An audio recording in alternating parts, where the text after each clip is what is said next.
राम जी का चरित्र जन्म से लेकर मृत्यु पर्यंत हमारे जीवन में प्रेरणा का स्रोत है।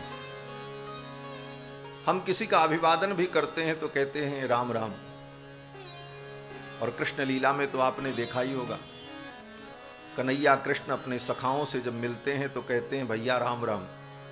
मनसुखा भी कहता कन्हैया राम राम। राम जी का चरित्र ऐसा दिव्य अद्भुत चरित्र, और श्री राम जी की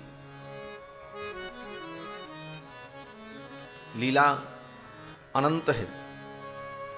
चरितम रघुनाथस्य शतकोटि प्रविस्तरम एकैकम अक्षरम प्रोक्तम महापातकनाशनम। राम जी के चरित्र का एक एक अक्षर हमारे जीवन के महान से महान पाप को नष्ट करने वाला है। श्री वाल्मीकि महर्षि आदि कवि इस कथा का वर्णन करते हैं। कुश और लव इस कथा को राम जी के दरबार में वर्णन करके सुना रहे हैं। अयोध्या की महिमा का वर्णन किया, श्री दशरथ जी महाराज के पुत्र कामेष्टि यज्ञ का वर्णन किया, कुमारों का प्रादुर्भाव हुआ, बड़े हुए, विश्वामित्र जी आए और रघुनाथ जी को लेकर के गए, यज्ञ की रक्षा हुई, और अब भगवान मिथिला पधारे हैं। मिथिला में भगवान पधारे श्री जनक जी महाराज के यहाँ। जनक जी की प्रतिज्ञा को भगवान ने पूर्ण किया और माहेश्वर धनुष को तोड़ दिया। भगवान शंकर का धनुष, प्रतिज्ञा तो ये थी कि जो इसका आरोपण करेगा, यद्यस्य धनुषो रामः कुर्याद आरोपणम मुनेः। जनक जी ने यही कहा था कि अगर राम इस धनुष का आरोपण कर देंगे तो मैं अपनी अयोनिजा सीता, जो मेरी अयोनिजा कन्या है, मैं सीता का कन्यादान इन्हें कर दूंगा।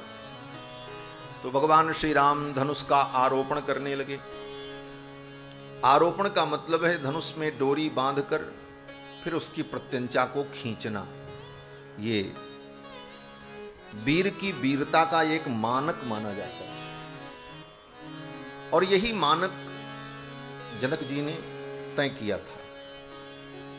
भगवान श्री राम ने प्रत्यंचा चढ़ाई और जब डोरी को खींचने लगे तो इतना खींच दिया कि धनुष बीच से टूट गया। गोस्वामी तुलसीदास जी महाराज कहते हैं, धनुष को पहले से ही भगवान शंकर ने सिखा रखा था। तो शंकर जी का ही तो चेला था, तो भगवान शंकर ने धनुष से कह रखा था, देखो ये जितने राजा हैं ये जब आवे उठाने के लिए तो तुम उठना मत, लेकिन जब हमारे रघुनाथ जी आवे तो वो बालक हैं, बड़े सुकुमार हैं, तुम इतने हल्के हो जाना कि उनके हाथ में उठ जाना, और वो तोड़ने का प्रयास करें तो तुम प्रतीक्षा मत करना, स्वयं टूट जाना, मेरे प्रभु को कोई परिश्रम न करना पड़े। भगवान श्री राम को कोई परिश्रम न हो, तो भगवान शंकर ने मानो धनुष को पहले से ही सिखा दिया था। गोस्वामी तुलसीदास जी महाराज कहते हैं कि तुलसी सो राम के सरोज पानी परसत ही, तुलसी सो राम के सरोज पानी परसत ही, टूट्यो मानो बारे ते पुरारी ने पढ़ायो है। मानो पहले से पुरारी ने, त्रिपुरारी ने उस धनुष को पढ़ा रखा था कि देखो राम जी के हाथ में जाते ही टूट जाना। और ज्यों ही राम जी ने धनुष को उठाया और छुआ, तब तक वो अपने आप ही टूट गया महाराज। इसीलिए परशुराम जी जब आए तो लक्ष्मण जी ने यही कहा कि राम जी ने धनुष नहीं तोड़ा है, ये तो राम जी के छूते ही टूट गया। छुवत टूट रघुपति ही न दोषो, छुवत टूट रघुपति ही न दोषो, छुवत टूट रघुपति ही न दोषो। मुनि बिनु काज करिए कत रोसु, करिए कत रोसु, छुअत टूट रघुपति न दोषु, छुअत टूट रघुपति न दोषु। छुअत टूट रघुपति ही न दोषु। लक्ष्मण जी कहते हैं राम जी के छूते ही धनुष टूट गया, राम जी का कोई दोष नहीं। और श्री हनुमान जी महाराज हनुमान नाटकम ग्रंथ में श्री सीतारामचंद्र भगवान की जय। सीताराम राम राम सीताराम राम राम, सीताराम राम राम सीताराम राम राम, सीताराम राम राम सीताराम राम राम, सीताराम राम राम सीताराम राम राम, सीताराम राम राम सीताराम राम राम, सीताराम राम राम सीताराम राम राम, सीताराम राम राम सीताराम राम राम, सीताराम राम राम सीताराम राम राम, सीताराम राम राम सीताराम राम राम,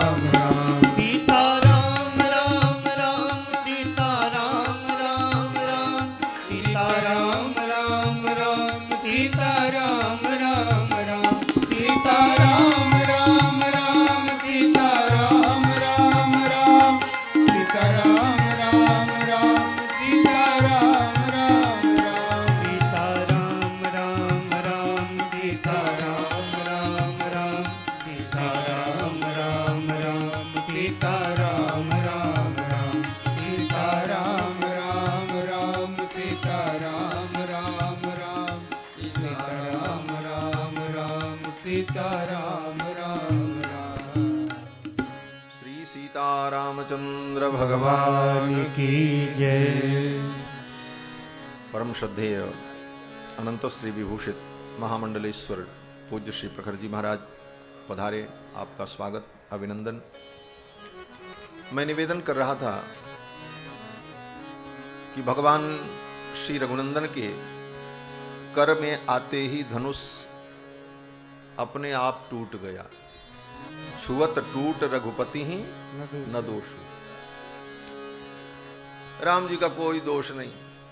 लक्ष्मण जी कहते क्योंकि भगवान शंकर ने धनुष को पहले से ही सिखा दिया था, देखो राम जी के हाथ में जाना तो टूट जाना, प्रभु को परिश्रम न करना पड़े। तुलसी सो राम के सरोज पानी परसत ही, टूट्यो मानो बारे ते पुरारी ने पढ़ायो हो। मानो भगवान ने पहले से ही सिखा रखा था। और श्री हनुमान जी महाराज का एक बड़ा अद्भुत भाव, एक ग्रंथ है हनुमान नाटकम। हनुमान नाटकम ग्रंथ में भगवान श्री राम की लीलाओं का बड़ा सुंदर वर्णन। वह ग्रंथ कहते हैं बड़ा विस्तृत ग्रंथ था, लेकिन वर्तमान समय में कुछ ही श्लोक उसके प्राप्त होते हैं। उस ग्रंथ के रचयिता श्री हनुमान जी महाराज हैं, ऐसा ऐतिह्य है, इतिहास है। कहते हैं श्री हनुमान जी महाराज अयोध्या में सरयू जी के तट पर प्रमोद वन में निवास करते। जब भगवान ने जानकी जी को महर्षि वाल्मीकि के आश्रम में भेज दिया तो हनुमान जी महाराज को बड़ी पीड़ा हुई कि जिन जानकी के लिए इतना बड़ा युद्ध लड़ा गया, जिनको प्राप्त करने के लिए इतना पुरुषार्थ किया गया, उन जानकी को प्रभु ने लोक मर्यादा के लिए वन में भेज दिया। लेकिन भगवान से कुछ पूछ तो पाए नहीं हनुमान जी, मर्यादा के कारण, संकोच के कारण, लेकिन मन में बड़ी पीड़ा हुई। तो दरबार में जब हनुमान जी को भगवान बुलाते तो हनुमान जी आते और बाकी समय में सरयू के तट पर प्रमोद वन में बैठकर भगवान का भजन करते हनुमान जी महाराज। और भजन भी करते और साथ साथ राम जी की लीलाओं का लेखन करते थे। कहते हैं हनुमान जी महाराज ने विचार किया किसी ताड़पत्र पर, भोजपत्र पर अगर भगवान की लीला को लिखेंगे तो कालांतर में ये नष्ट भी हो सकता है। पत्थर पर इन लीलाओं को अंकित कर दिया जाए तो चिरकाल तक अस्थायी रहेगा। तो हनुमान जी महाराज ने अपनी पूंछ को आदेश दिया। हनुमान जी की पूंछ तो बड़े बड़े काम को कर देती है। तो हनुमान जी की पूंछ जाती, कोई एक बहुत बड़ी शिला लेकर के आती और रख देती। फिर हनुमान जी महाराज अपने तीक्ष्ण नखों के द्वारा उस पत्थर पर खोद खोद कर श्लोकबद्ध रामचरित्र का लेखन करते और लिख करके जब तैयार करते तो उस शिला को सजा करके सरयू के तट पर रखते जाते। इसी कार्य में हनुमान जी महाराज व्यस्त रहते थे। एक दिन भगवान ने श्री भरत जी से पूछा, आजकल आंजनेय दरबार में बहुत कमाते हैं, क्या बात है? तो श्री भरत जी ने और लक्ष्मण जी ने, शत्रुघ्न जी ने, सबने कहा, प्रभु हनुमान जी क्या करते हैं ये तो हम लोगों को पता नहीं है, लेकिन आजकल बहुत प्रसन्न नहीं रहते, बड़े रोष में रहते हैं, ज्यादा उनसे कोई बोलता भी नहीं, और जहां वो रहते हैं वहां कोई जाता भी नहीं, लेकिन कुछ करते जरूर हैं। क्या करते हैं ये किसी को पता नहीं। भगवान ने कहा चलो देखते हैं। भगवान जब पहुंचे परिकरों को लेकर तो क्या देखते हैं कि सरयू जी के तट पर बड़े बड़े पत्थरों पर राम जी की लीलाओं को लिख करके सजा सजा करके हनुमान जी ने रखा। भगवान ने कहा, हनुमान ये कोई महल वहल बना रहे हो क्या, ये इतने पत्थर? तो हनुमान जी ने कहा, प्रभु बैठे बैठे आपके चरित्र का लेखन करता रहता हूं। भगवान बड़े प्रसन्न हुए, लेकिन भगवान ने कहा, हनुमान इन पत्थरों पर जो चरित्र लिख रहे हो, इस तुम्हारे चरित्र को, तुम्हारे द्वारा लिखी गई इस कथा को लोग पढ़ेंगे, सुनेंगे, लेकिन इसके सामने वाल्मीकि जी की रचना जो रामायण है वो सफल नहीं होगी। और वाल्मीकि जी को आदि कवि होने का वरदान प्राप्त है। तो ऐसा करो हनुमान, इस रामायण को तुम लिखना बंद कर दो। हनुमान जी ने कहा, जैसी आपकी आज्ञा। तो हनुमान जी ने कहा, इतना जो हमने लिखा है इसे क्या करें? भगवान ने कहा, इसको सब उठा करके समुद्र में पधरा दो, समुद्र में रख दो। बाहर पड़ी रहेगी तो इस पर धूल पड़ेगी, लोग पांव भी रखेंगे, कुछ भी हो सकता है, इसलिए इन पत्थरों को उठा करके समुद्र में रख दो। हनुमान जी महाराज ने समुद्र में रख दिया। कहते हैं कालांतर में वो कुछ शिलाएं प्राप्त हुई और उन शिलाओं पर लिखे हुए अक्षरों को पढ़कर उन श्लोकों का संग्रह हुआ और वर्तमान में वो श्लोक हनुमान नाटकम के रूप में प्राप्त होते हैं। ऐसा ऐतिह्य है, इतिहास है। तो उस हनुमान नाटकम में श्री हनुमान जी महाराज विवाह के प्रसंग में कहते हैं कि भगवान शंकर का धनुष राम जी के हाथ में जाते ही अपने आप टूट गया। क्यों? बोले धनुष ने सोचा मेरे द्वारा अनेक जीवों का वध हुआ है, तो मैं अपने कर्मों का प्रायश्चित्त कहां करूं? तो धनुष ने विचार किया, राम जी के कर कमल रूपी तीर्थ में जाकर मैं अपने प्राणों का परित्याग कर दूं, मेरा प्रायश्चित्त हो जाए। श्री हनुमान जी महाराज वर्णन करते हैं कि ऐशम धनुर निज पुरश्चरणाय नूनम देहम मुमोच रघुनंदन पाणि तीर्थे। रघुनंदन के कर कमल रूपी तीर्थ में आकर उस धनुष ने अपना प्राण स्वयं त्याग दिया, टूट गया। छुअत टूट रघुपति ही न दोषु। फिर तो श्री जानकी जी बरमाला लेकर भगवान को पहनाने के लिए आई, और जब बरमाला पहनाने चली तो श्री जानकी जी का हाथ राम जी के सिर तक पहुंचता ही नहीं। क्यों? बोले राम जी तो 12 वर्ष के हैं और किशोरी जी 6 वर्ष की है, राम जी से 6 वर्ष छोटी। किशोरी जी का हाथ भगवान के मस्तक तक नहीं पहुंचता। तो सखियां कहती हैं, सरकार थोड़े झुक जाओ तो मेरी जानकी आपके गले में बरमाला डाल दे। ये मिथिला का भाव बड़ा अद्भुत है। और देखो पूज्य महाराज श्री जिनकी स्मृति में ये कथा हो रही है, बाल योगी श्री लाल जी महाराज सखी जी, वो मिथिला भाव के, मिथिला रस के रसिक थे। तो मिथिला रस का तो विस्तार होना ही चाहिए उनकी स्मृति में, जिस रस का उन्होंने आस्वादन किया। और मिथिला रस, मैथिल रस बड़ा विलक्षण रस है हमारा। सखियां किशोरी जी से कहती हैं आप माला पहनाओ, लेकिन किशोरी जी का हाथ भगवान के सिर तक जाता नहीं। तो सखियों ने रघुनाथ जी से कहा थोड़े झुक जाओ सरकार, मेरी किशोरी जी आपको माला पहना दें। झुक जइयो ललन रघुबीर, लली मोरी छोटी सी। झुक जइयो ललन रघुबीर, लली मोरी छोटी सी। झुक जइयो ललन रघुबीर, लली मोरी छोटी सी। झुक जइयो ललन रघुबीर, लली मोरी छोटी सी। लली मोरी छोटी, किशोरी मोरी छोटी। लली मोरी छोटी, किशोरी मोरी छोटी। तुम हो बड़े बलबीर, लली मोरी छोटी सी। हाँ तुम हो बड़े बलबीर, लली मोरी छोटी सी। झुक जइयो ललन रघुबीर, लली मोरी छोटी सी। झुक जइयो ललन रघुबीर, मोरी छोटी सी। जय माला लिए कब से खड़ी है, जय माला लिए कब से खड़ी है।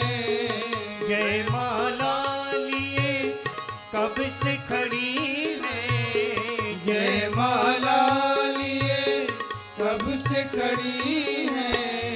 दुखन लागो सरी, लली मोरी छोटी सी। हाँ दुखन लागो सरी, लली मोरी छोटी सी। झुक जइयो ललन रघुबीर, लली मोरी छोटी सी। झुक जइयो ललन रघुबीर, लली मोरी छोटी सी। तुम हो राम जी अयोध्या के राजा, तुम हो राम जी अयोध्या के राजा। तुम हो राम जी अयोध्या के राजा। तुम हो राम जी अयोध्या के राजा। हम हैं जनक के गरीब, लली मोरी छोटी सी। हाँ हम हैं जनक के गरीब, लली मोरी छोटी सी। झुक जइयो ललन रघुबीर, लली मोरी छोटी सी। झुक जइयो ललन रघुबीर, लली मोरी छोटी सी। सुनियो विनय दशरथ के लाला, सुनियो विनय दशरथ के लाला। पहिरो आज विजय जय माला, पहिरो आज विजय जय माला। हम गावे मंगल की, लली मोरी छोटी सी। हम गावे मंगल की, लली मोरी छोटी सी। झुक जइयो ललन रघुबीर, लली मोरी छोटी सी। झुक जइयो ललन रघुबीर, लली मोरी छोटी सी।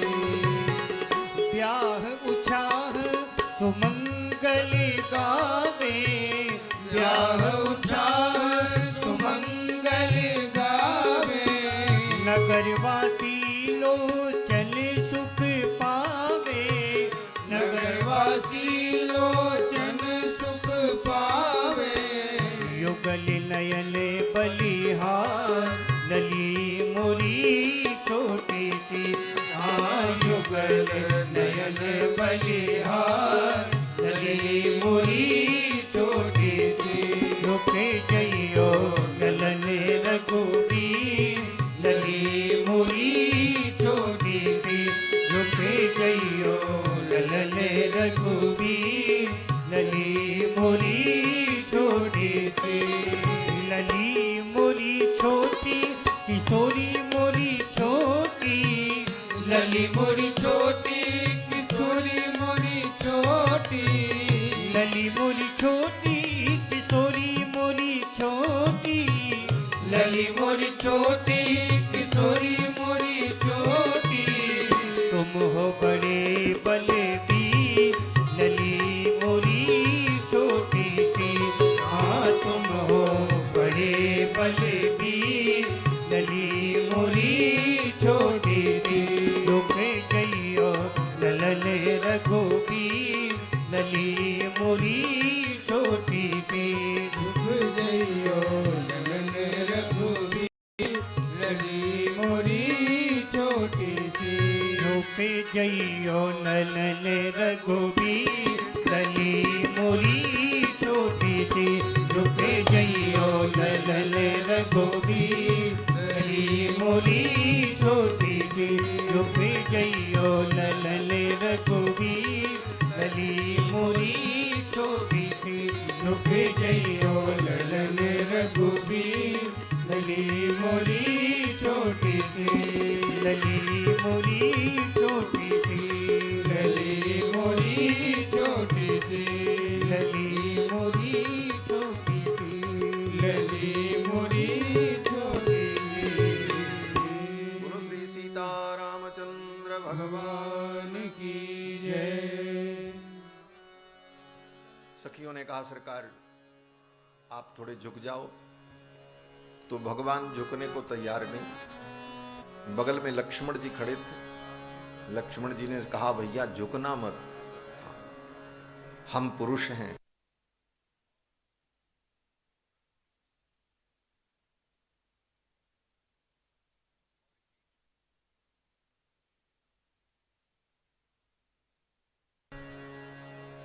ये झुकना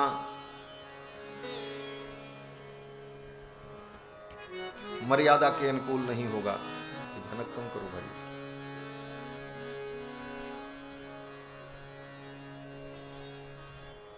आवाज में जो झनक हो रही इसको कम करिए। श्री सीतारामचंद्र भगवान।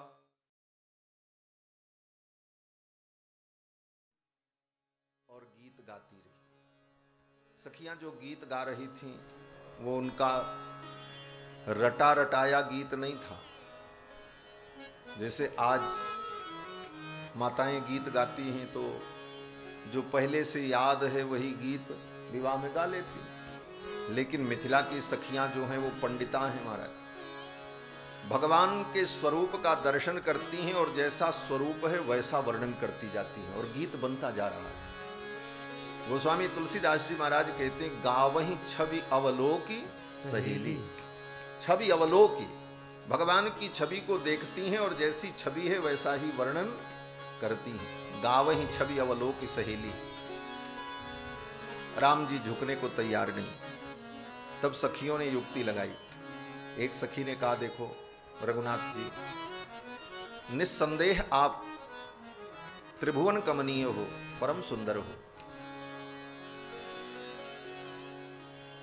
कोटि कोटि कंदर्प के दर्प का दलन करने वाला सौंदर्य आपका है और हमने आपके सौंदर्य का वर्णन किया तो आपको घमंड हो गया, आपको अभिमान हो गया कि हम बड़े सुंदर हैं। तो आप ये घमंड मत करना, हमारी किशोरी आपसे कम नहीं है। और अगर आपको बड़ा गर्व है तो एक बार हमारी किशोरी जी की परछाई में अपना मुख देख लो, आपका घमंड दूर हो जाएगा। ठाकुर जी ने कहा परछाई में कैसे मुख देखें? शीशा में मुख देखा जाता है, परछाई में तो नहीं देखा जाता। मिथिला की सखियों ने कहा सरकार ये मिथिला नगरी है, यहां बड़े बड़े चमत्कार हैं, यहां परछाई में भी मुख दिखता है। तो राम जी को बड़ा आश्चर्य हुआ, ऐसा कैसे? सखियों ने कहा गर्भ करो रघुनंदन जन अपने मन माही, आपन रूप निहारो सियजू की परछाई। किशोरी जी की परछाई में जरा अपना आप मुख देख लो तो आपका गर्भ दूर हो जाएगा। तो राम जी ने सोचा हो सकता है, ये मिथिला की भूमि में बड़ी बड़ी विशेषता है, जब यहां जमीन से कन्या पैदा हो सकती है तो यहां परछाई में मुख भी दिख सकता है। इसलिए राम जी ने सोचा जरा देख तो ले, जानकी जी की परछाई में हमारा मुख कैसे दिखेगा। और श्री जानकी जी की परछाई की ओर देखने के लिए राम जी जैसे झुके, तब तक किशोरी जी ने भगवान के गले में वरमाला डाल दी। गावहि छवि अवलोक सहेली, गावहि छवि अवलोक सहेली, सिय जयमाल राम उर मेरी, सिय जयमाल राम उर मेरी, गावहि छवि अवलोक सहेली, गावहि छवि अवलोक सहेली, गावहि छवि अवलोक सहेली। भगवान के गले में श्री जानकी जी ने वरमाला डाल दी। सखियों ने कहा किशोरी जी से अब आप इनको प्रणाम करो। सखियों ने जब कहा प्रणाम करो तो जानकी जी भगवान को प्रणाम करने में डरने लगी। किस बात का डर? गोस्वामी जी महाराज वर्णन करते हैं कि श्री जानकी जी ने विचार किया,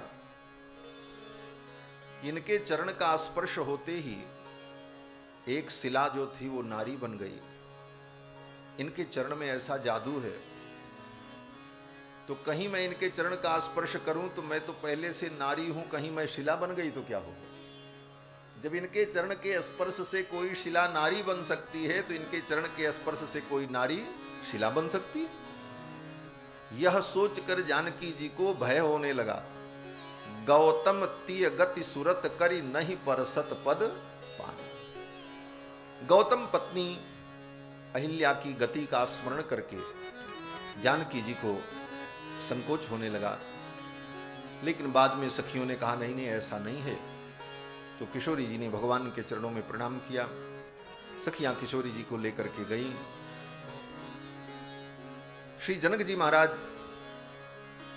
राम जी से कहते हैं रघुनंदन प्रतिज्ञा के अनुसार सीता तुम्हें प्राप्त हो गई,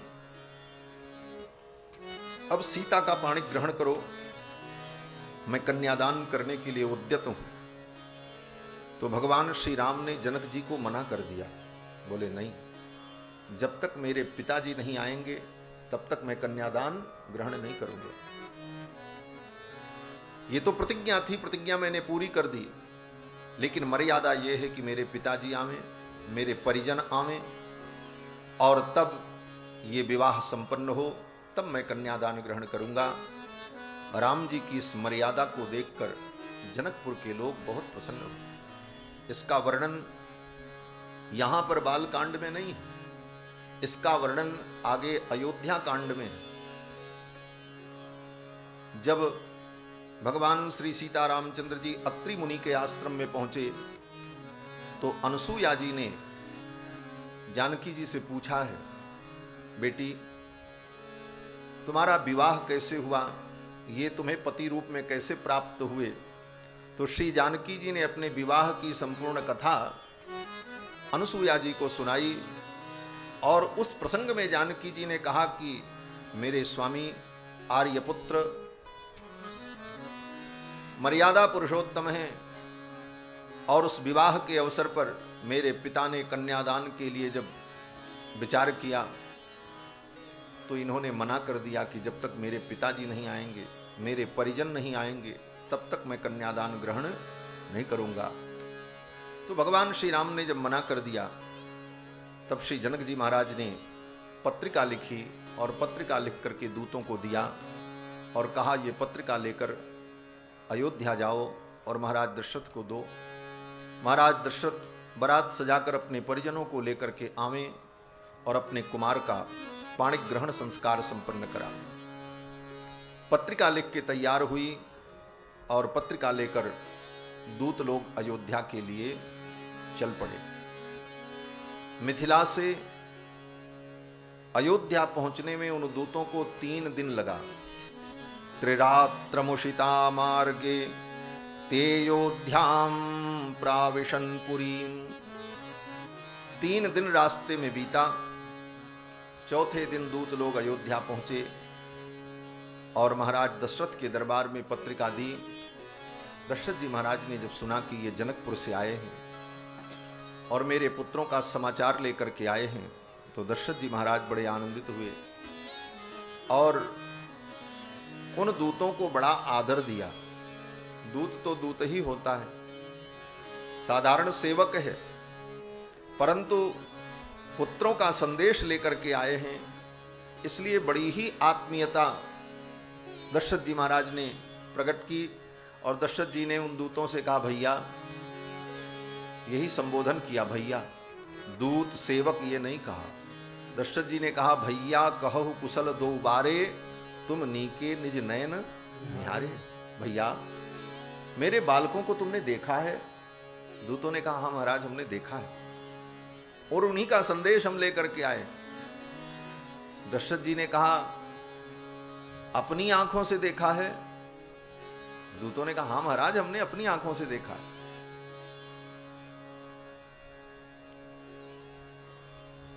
दूतों ने कहा महाराज आपके पुत्रों को जो देख लेता है फिर उन आंखों से दुनिया देखने की इच्छा ही नहीं होती। आपके पुत्रों का हम संदेश लेकर के आए हैं। श्री दशरथ जी महाराज को पत्रिका दी, लेकिन जब दशरथ जी महाराज पत्रिका पढ़ने चले तो इतने भाव विह्वल हो गए, आंखों में आंसू आ गए, आंखें डबडबा गईं पुत्रों का स्मरण करके। और दशरथ जी सोचने लगे कि अगर मैं पत्रिका को पढ़ूं और कहीं मेरी आंखों के आंसू इस पत्रिका पर गिर पड़े तो जो इसमें लिखावट है वो बिगड़ जाएगी, जो संदेश है वो पढ़ा नहीं जा सकेगा। इसलिए दशरथ जी ने तुरंत उस पत्रिका को बंद कर दिया और अपने आंसुओं को पोंछा और उन दूतों से कहा भैया तुम ही बताओ इस पत्रिका में क्या लिखा है। अब तो दूत तो मिथिला के थे, बड़े रसिक थे वे दूत।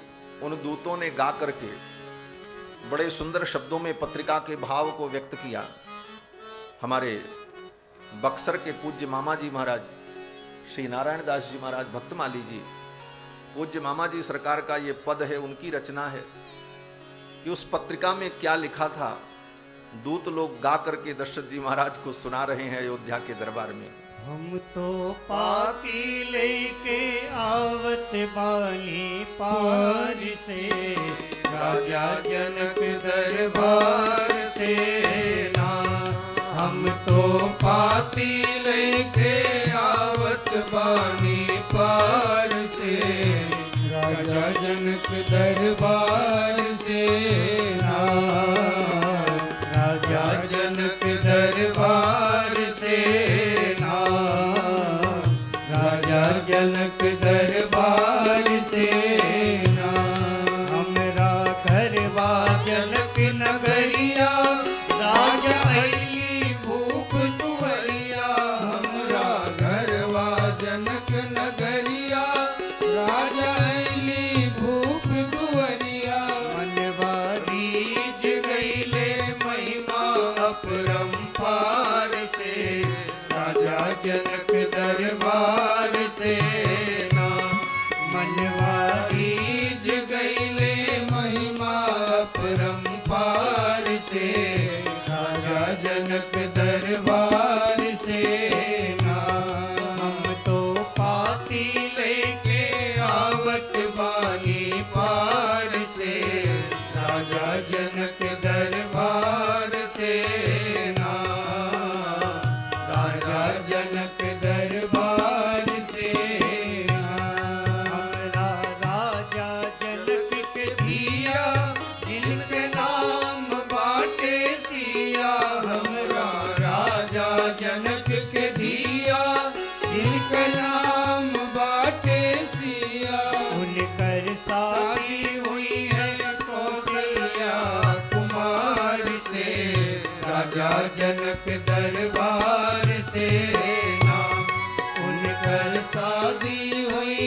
जनक दरबार से ना।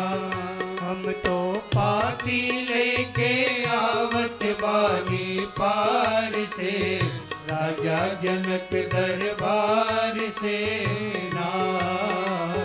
राजा जनक दरबार से ना।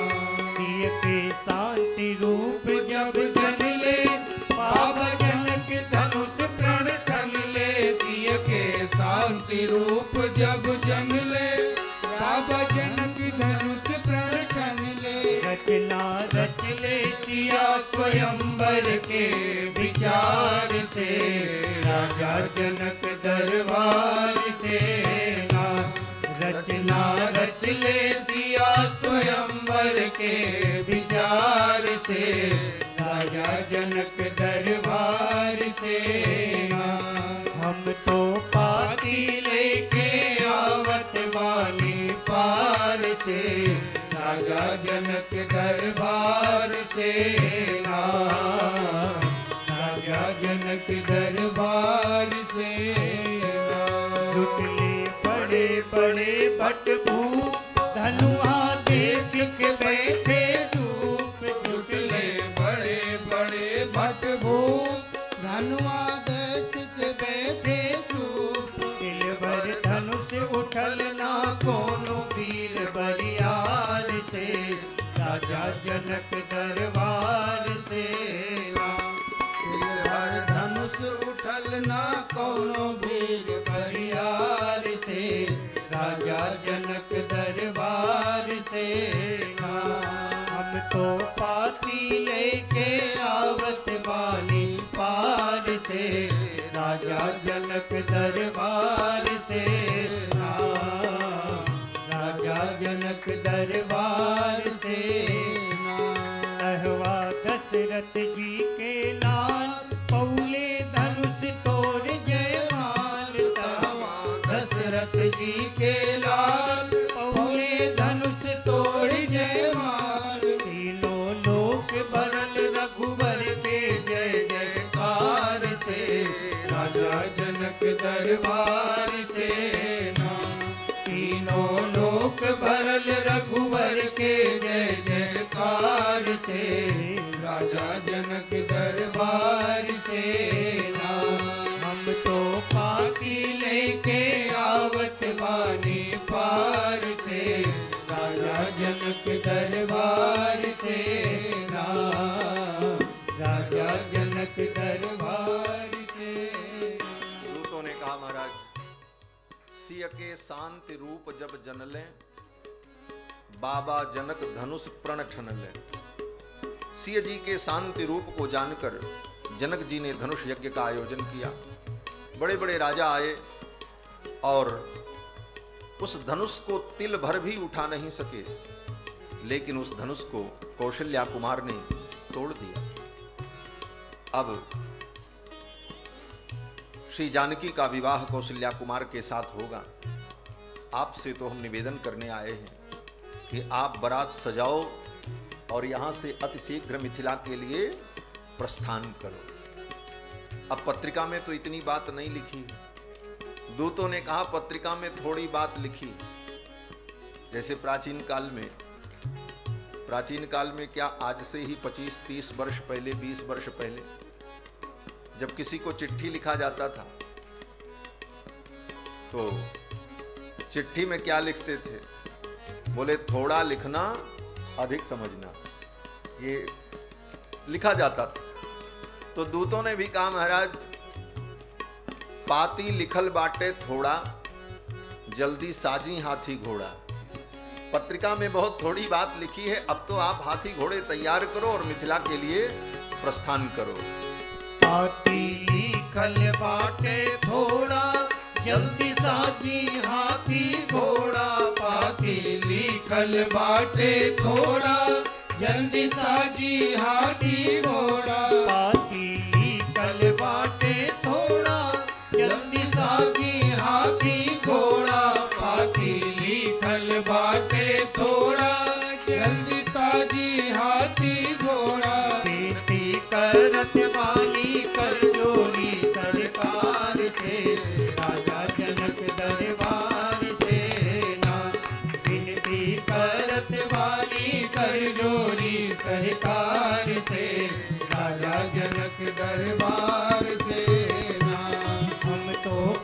पाती लेके आवत बानी पार से, राजा जनक दरबार से ना।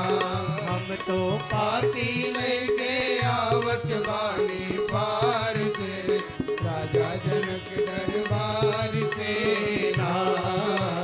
राजा जनक दरबार से ना, राजा जनक दरबार से ना। दूतों ने कहा महाराज अब आप विलंब न करें, हाथी घोड़े सजाए जाएं और मिथिला के लिए प्रस्थान हो। दशरथ जी महाराज इस समाचार को सुनकर बड़े आनंदित हुए और स्वर्ण मुद्राएं, बहुमूल्य रत्न उन दूतों को भेंट के रूप में, उपहार के रूप में देने लगे। तो दूतों ने अपना कान पकड़ लिया, मुंह बंद कर लिया, हाथ जोड़ लिया। बोले महाराज आप हमें धर्म संकट में न डालें। दशरथ जी ने कहा क्या हुआ? दूतों ने कहा महाराज हमारे जनक जी की, हमारे मिथिलापुरी की बेटी का विवाह होगा, ये मेरी किशोरी की ससुराल है और बेटी के घर में आकर के कुछ लेना ये धर्म नहीं है, ये मर्यादा नहीं। इस मर्यादा को सुनकर दशरथ जी महाराज बड़े आनंदित हुए। ये जनकपुर के लोग कितने मर्यादित हैं और कितने सज्जन हैं, कितने साधु हैं।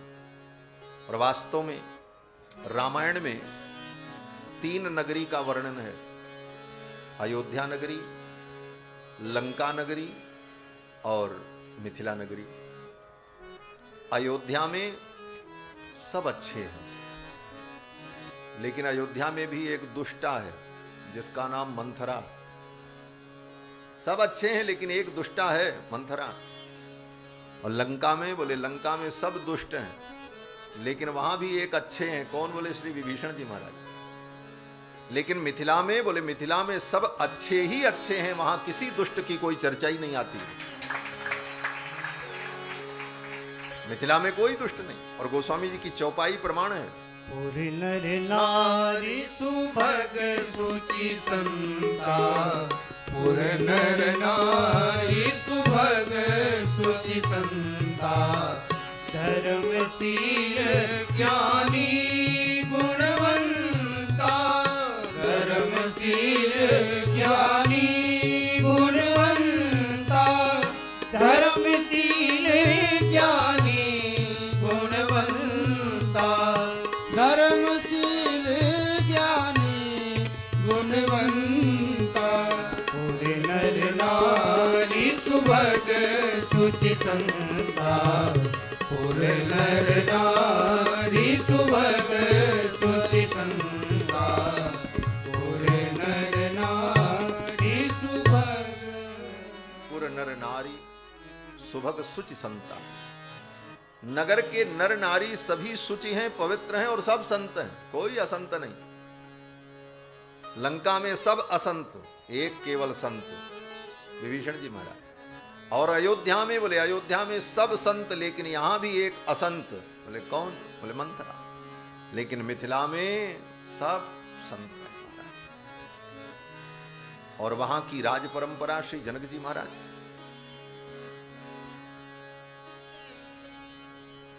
जनकपुर में जितने राजा हुए, मैथिल राजा, सब ज्ञानी, सब विदेह पद पूर्ण। श्रीमद् भागवत महापुराण में श्री सुखदेव जी महाराज ने जब मिथिला के राजवंश का वर्णन किया तो वहां पर कहते हैं कि एते वै मैथिलाः राजन् ब्रह्म विद्या विशारदाः। मिथिला के जितने राजा हुए सब ब्रह्म विद्या विशारद। अयोध्या में भी सब राजा धर्मात्मा हुए,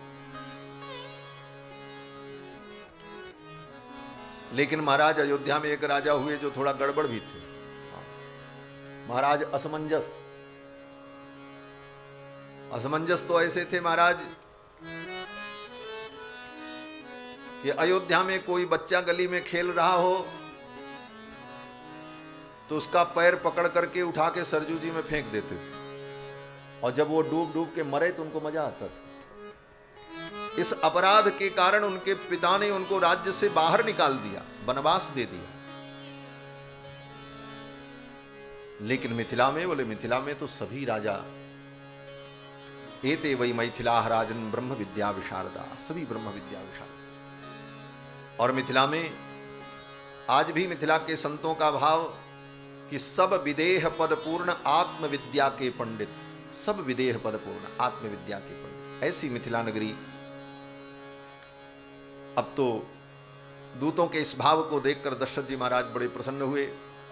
फिर तो गुरुदेव को निवेदन किया, गुरुदेव ने सुंदर मुहूर्त निकाला और प्रस्थान की तैयारी हुई, बारात सज गई। भगवान के जितने सखा थे सब तैयार होकर भगवान के विवाह में सम्मिलित होने के लिए चल पड़े। छरे छबीले छैल सब सूर सुजान नवीन। और बारात जब अयोध्या से सज करके चली, आगे आगे रथ पर गुरुदेव वशिष्ठ विराजमान हुए और गुरुदेव के मंगल मंत्रोच्चार के मध्य में बारात अयोध्या से मिथिला के लिए प्रस्थान करती है। समस्त प्रकार के मंगल प्रकट हो गए। जब यात्रा पे चलते हैं ना तो मंगल करते हैं, कोई ब्राह्मण दिख जाए, कोई सुहागिन कन्या दिख, सुहागिन स्त्री दिख जाए, सबत्सा गऊ का दर्शन हो जाए तो यात्रा मंगलमयी हो जाती है। और राम जी के विवाह की यात्रा अयोध्या से जब चली तो सारे मंगल स्वतः प्रकट हो गए। गोस्वामी तुलसीदास जी महाराज कहते हैं ये मंगल सार्थक होने के लिए, अपनी प्रामाणिकता सिद्ध करने के लिए राम जी के विवाह में प्रकट हो गए। राम जी के विवाह में किसी मंगल की जरूरत नहीं है, राम जी के विवाह से ही सारे जगत का मंगल होगा।